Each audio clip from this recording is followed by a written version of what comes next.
మీకు కానీ మీ ఫ్రెండ్స్కి కానీ బాగా మతిమరుపు ఉందా? అయితే ఈ వీడియో మీకోసమే. మీరు మోడరేట్ ఏజ్లో ఉండి కూడా మీరు ప్రతి చిన్న విషయం మర్చిపోతూ, ఉదాహరణకి బైక్ కీస్ ఎక్కడో పెట్టడం మర్చిపోవడం, లేదా ఇంట్లోపలకు ఏదో ఒక వస్తువు కోసం వెళ్ళడం, దేనికి వచ్చాము, ఇక్కడికి ఎందుకు వచ్చాము అనే విషయం గురించి మర్చిపోవడం, లేదా సడన్గా ఉన్నటువంటి పేర్లు మర్చిపోతూ ఉండడము, మనం ఏదో ఒక ఫ్లోలో మాట్లాడుతూ ఎంత గుర్తు తెచ్చుకున్న ఒక పేరు గుర్తుకు రాకపోవడము, ఇటువంటివన్నీ కూడా ఫ్యూచర్లో వచ్చే అల్జీమర్స్కి ఒక ప్రమాదకరమైన సూచన. అయితే ఇది ఎందుకు వస్తుంది అనే ఇంపార్టెంట్ పాయింట్ గురించి ఈరోజు నేను మాట్లాడాలనుకున్నాను. యూజువల్లీ ఎవరైతే కనుక చూసారు మనకి అల్యూమినియం పాత్రలలో కనుక వంట చేస్తూ ఆ వండిన ఐటమ్స్ కనుక ఫుడ్ ఐటమ్స్ కనుక తింటూ ఉన్నట్లయితే వారిలో ఎక్కువగా ఈ డిమెన్షియా అనేది చూస్తూ ఉంటాం.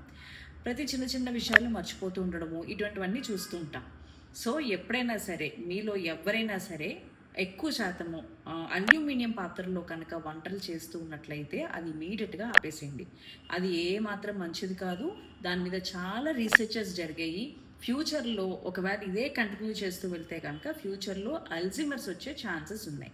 సో ఈ వీడియోని సేవ్ చేసుకోండి, అందరికీ షేర్ చేయండి.